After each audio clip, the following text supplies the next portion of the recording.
Welcome. Today we're continuing the Gintama journey with the Benizakura arc. You voted, it was pretty close at the end, but well, the movie won the poll. So yeah, we're gonna watch the movie today instead of the anime series. But as I said, I'm still gonna watch the anime episodes in my own spare time when I can, just to compare, see similarities or differences, and just to see which one I like better. Yeah, and I'm well, excited is a bit of an understatement, but I'm pretty hyped for this movie.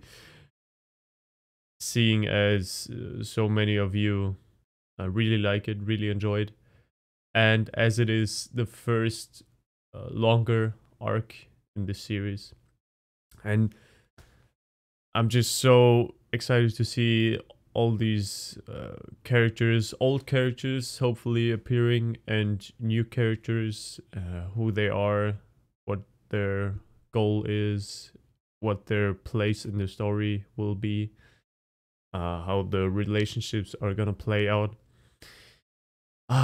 Just so many questions that I hope will be answered in this movie. As always, if you enjoy my reactions, my content, and you want to support me, you can head over to my Patreon. Link is in the description down below. You can also join the Discord server if you want to talk, hang out, or even meditate. So, let's get into... Well, it's not actually called Benizakura movie, right? It's called Gintama the movie. I think it was the first movie that was published. But yeah, let's just get into the movie. Wow. That was one heck of a ride. Of course, this was the best arc so far.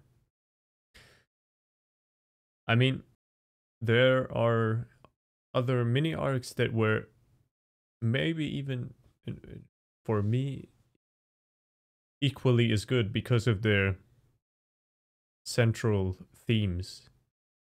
But this arc, this movie had just everything, and got to learn so much more about Gin's past and his combat Shinsuke Katsura.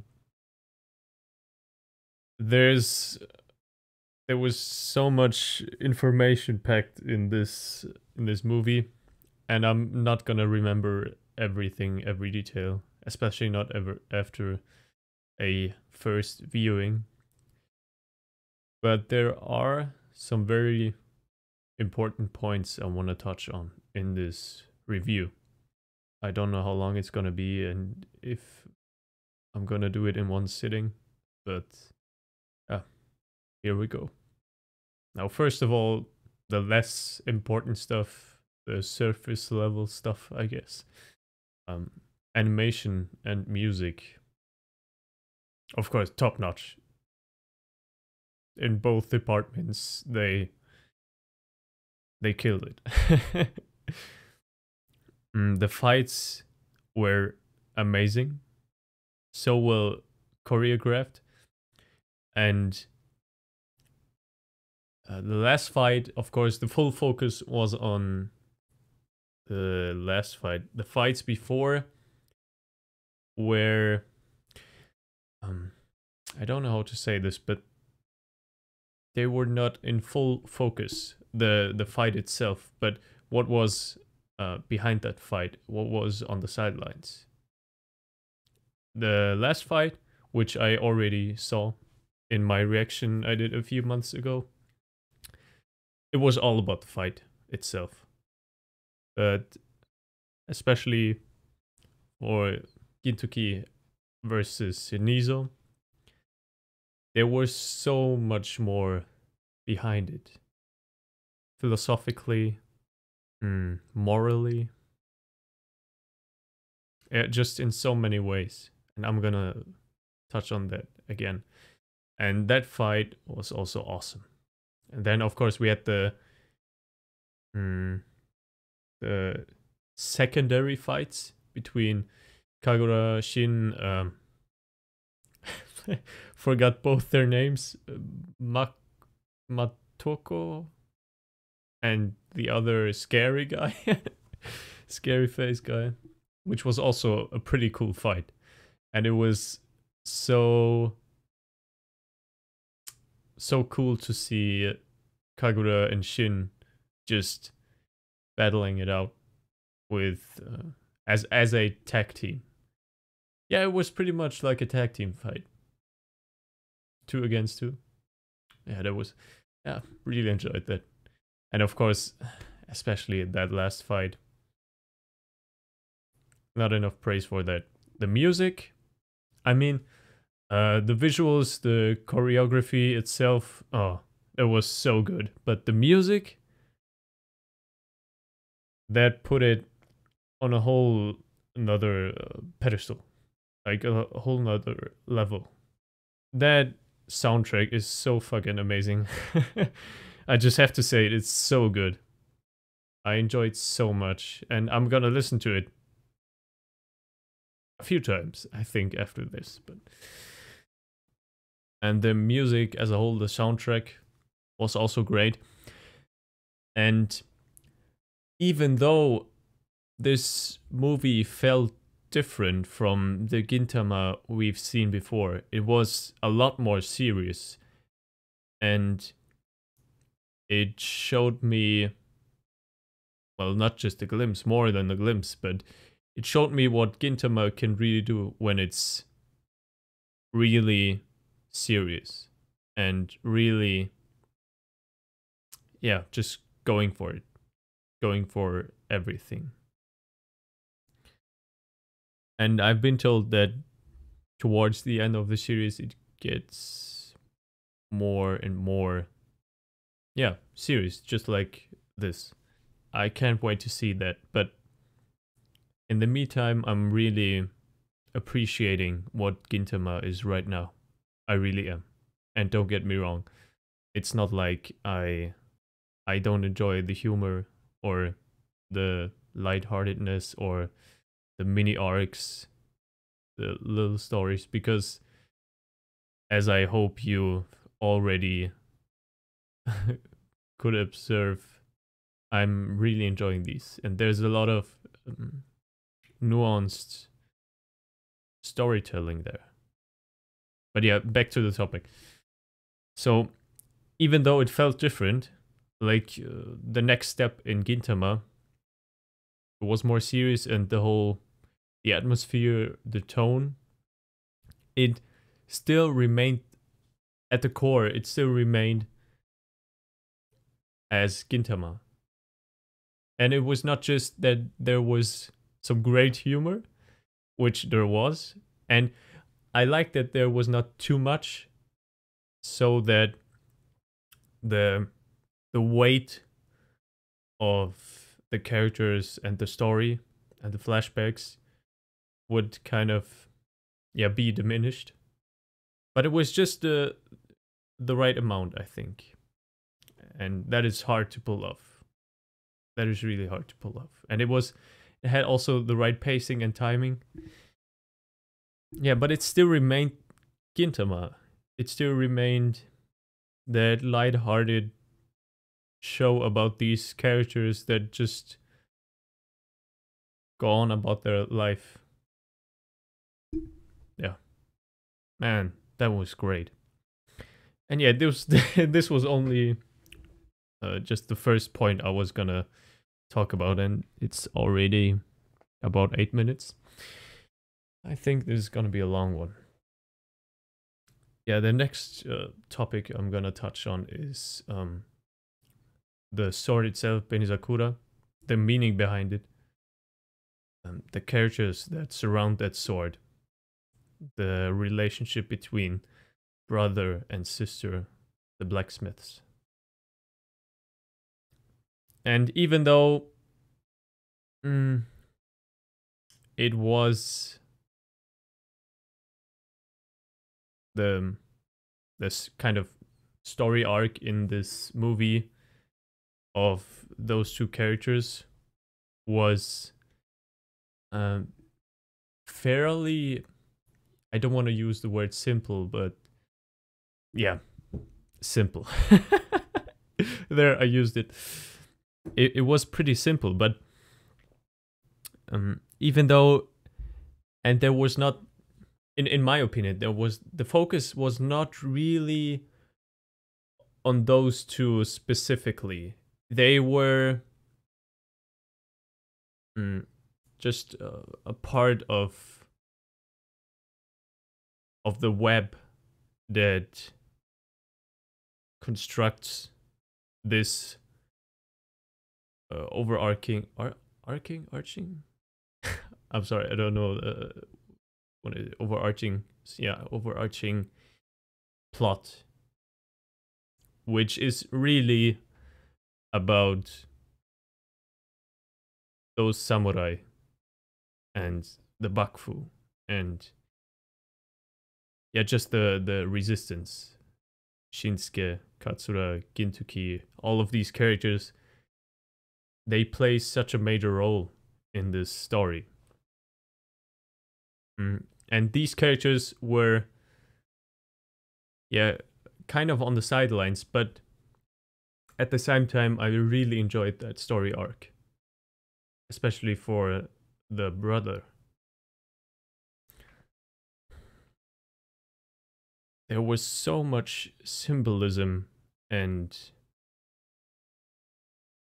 significance put on the meaning of a sword. And it was not just in particular about the Benizakura, but swords in general. And what is the truth or the philosophy? Well, truth and philosophy are two different things. The truth behind swords. What really makes a sword, and the person who's wielding it.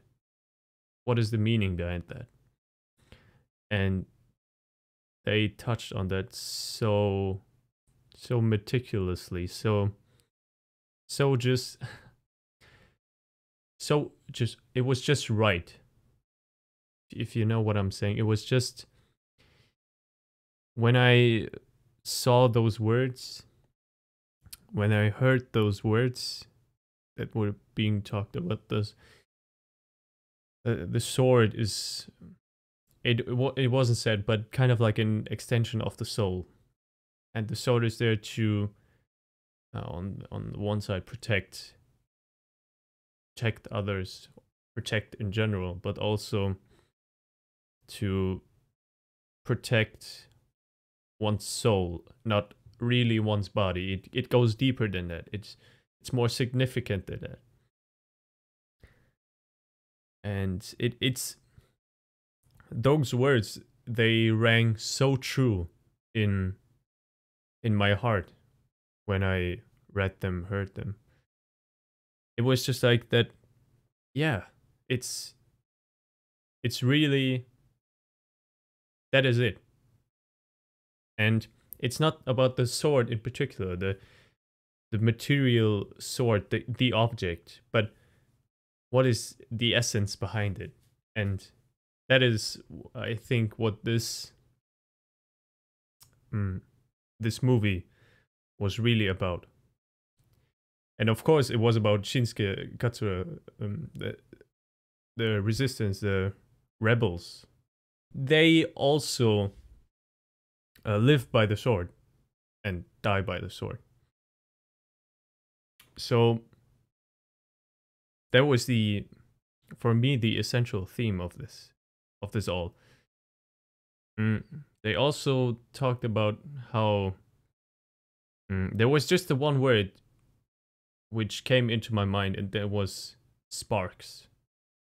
When two swords clash and there are sparks, it's like the pinnacle of life, because there's this thin line between life and death when two swords clash, and It's not really two people fighting, but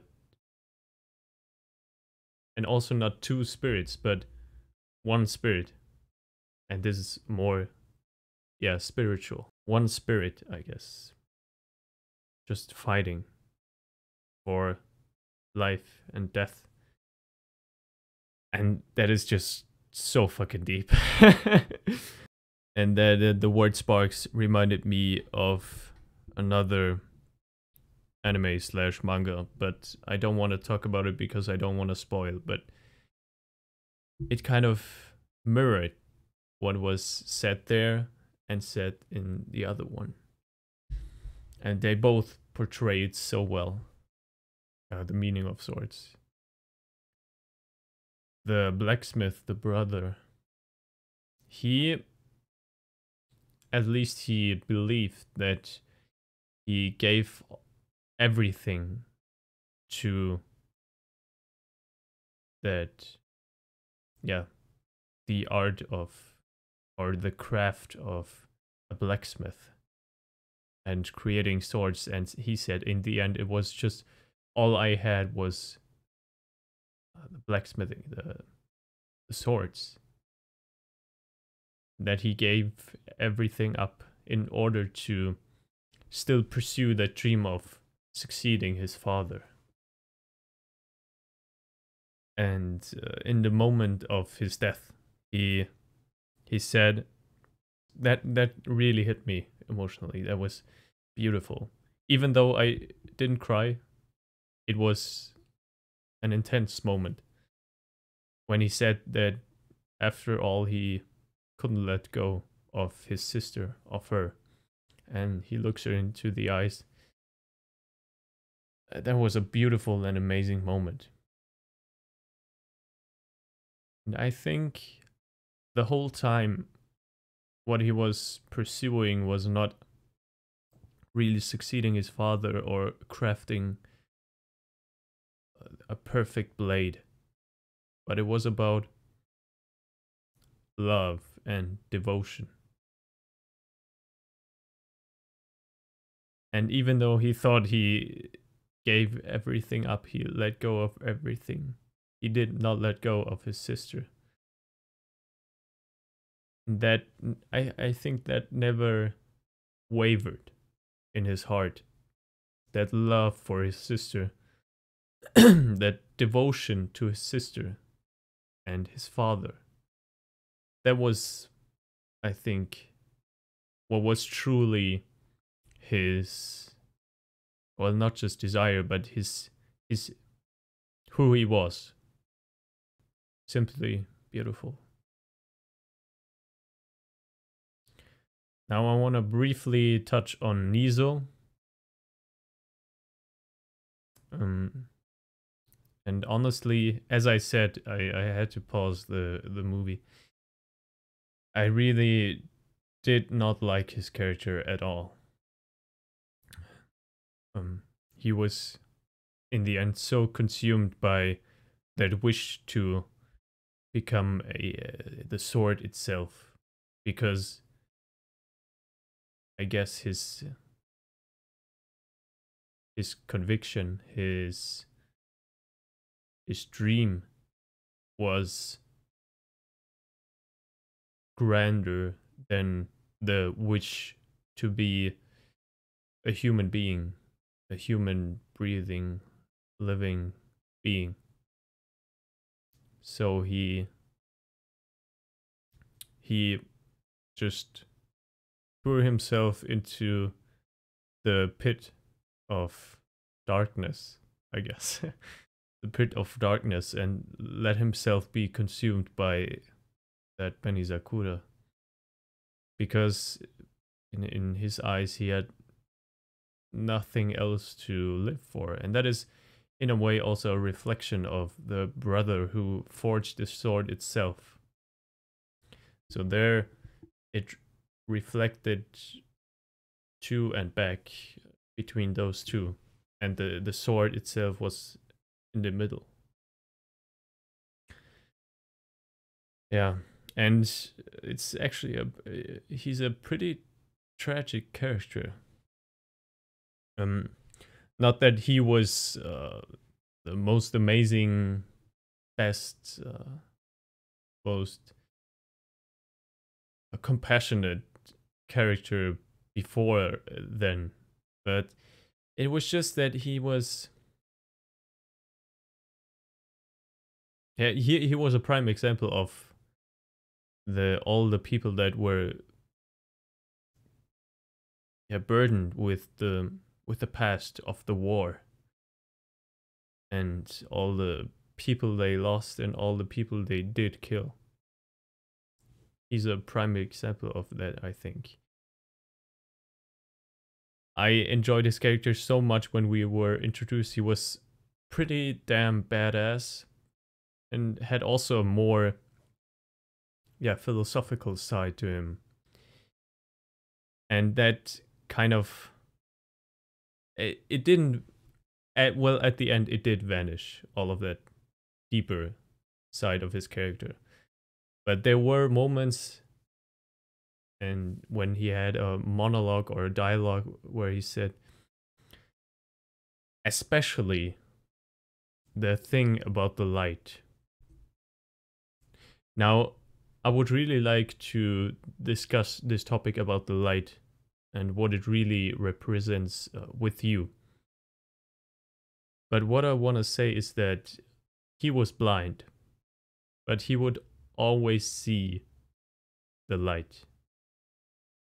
And I think that makes him such a unique character, even in this story of Gintama. And yeah, what makes it so tragic, disappointing that in the end that was all just gone. And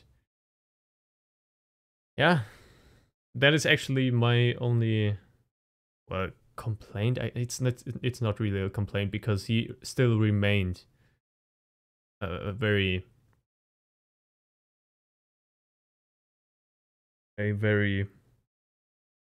complex character. Yeah.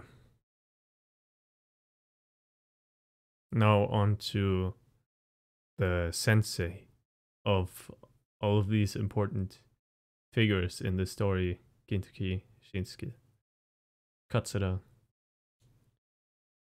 That sensei, the teacher, is such an interesting character, and I so hope that we can at least get a few more flashbacks of him and who he was, what he represented, and what his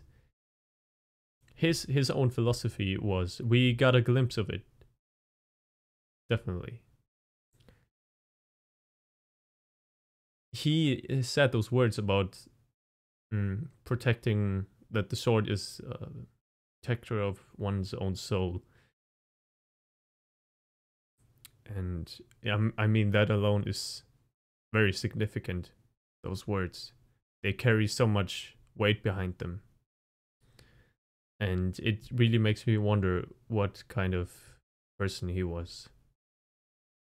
Well, one thing is for sure, he was very wise. The thing in anime about not showing eyes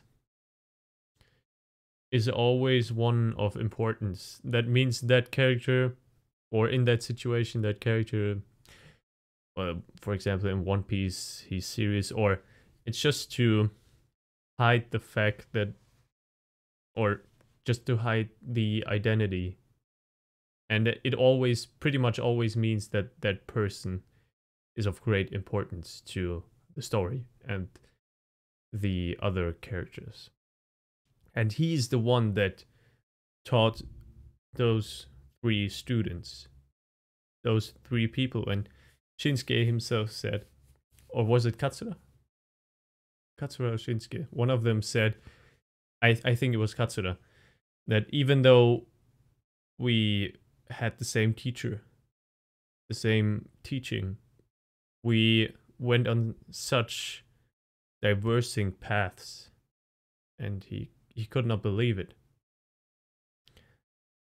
But therein exactly lies the individuality of people.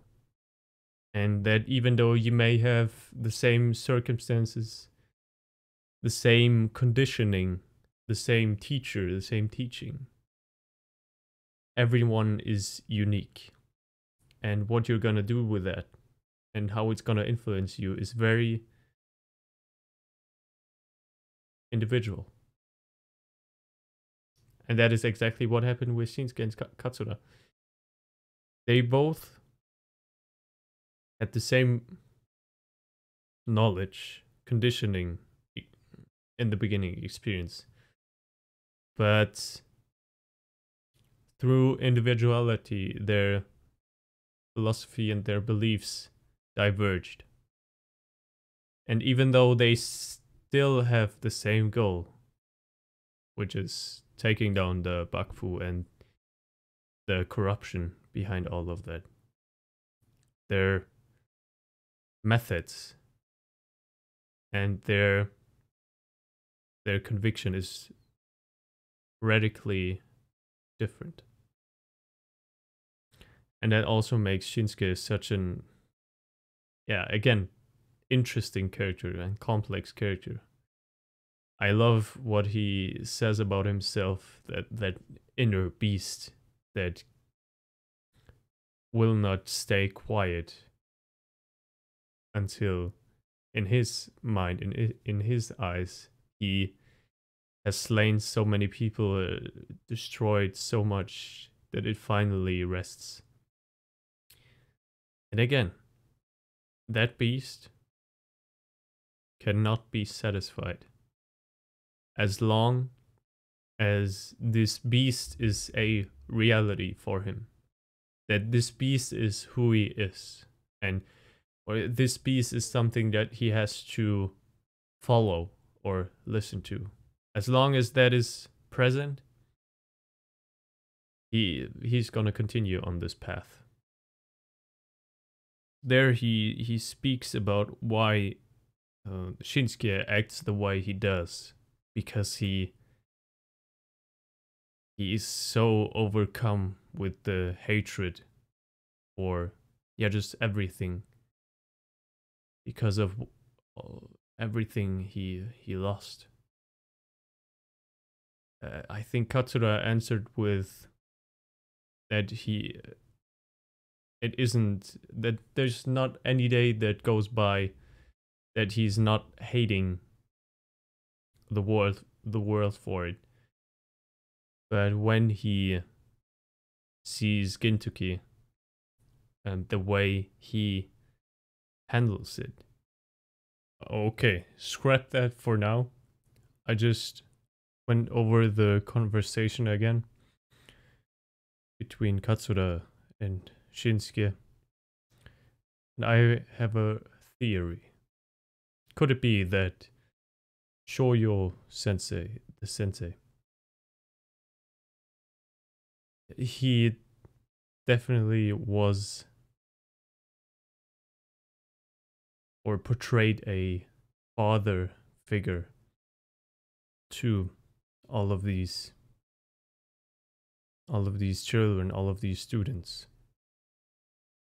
But could it be especially for Shinsuke? Could it be that Shinsuke's parents were not alive or just gone at that time when he was a small child? And the sensei was really all he had? That again would be confirmed by what Katsura said, that he has now, in that conversation, he has now people to lean on, people to care about. And that is why he is not just idly standing by while Shinsuke is destroying or intending to destroy Edo. Also, that is why he is not giving in to that hatred. He has no people, but Shinsuke is continuing down that spiral of darkness because he has no one to lean on, truly. He has the people who work with or for him, but he doesn't really consider them as true friends or family. Because that is what he lost. What he truly lost in the war. Shoyo sensei was basically his father.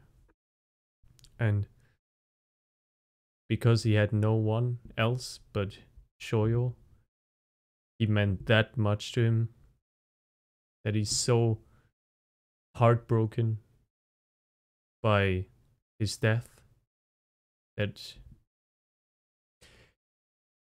that would be the main factor. Of course, the other comrades and all of that plays into that, but mainly that his father died, that he has so much anger and hate now. I think that would make a lot of sense, but for now it's just a theory. That would be very interesting. I think we're gonna find out at some point. Yeah, what I was saying about Gintoki, that he's just living his life. He's enduring it, said Katsura. And those words, even though he would be the one to hate the world the most, something like that, he had all the more reason to hate the world. And those are some important words, I think. That means that Gintoki lost someone very dear. Probably also very close family. Maybe something even more, I don't know, but it must have been significant for Katsura to say that. But just like Katsura has now people like Gintoki, Ikaro, Shin to lean on. And Elizabeth. Gintoki has Kagura and Shin. I mean, before that he was, I guess, alright. He was doing okay. But Kagura and Shin are really the foundation for his newfound joy and happiness. I don't want to get too much into that because I want to know more about all of the circumstances before I can factually say it is so. So I'm gonna refrain from that for now. But he has people to lean on. And it's just something about his character that just allows him to, in a way, let go. Or I wanted to say this last time, I think, but I believe he's also subconsciously suppressing memories of his past and the emotions connected to that. Of course, that is a natural behavior of the human psyche, the human mind, to repress traumatic experiences. And I think that is also very true for Gintoki. We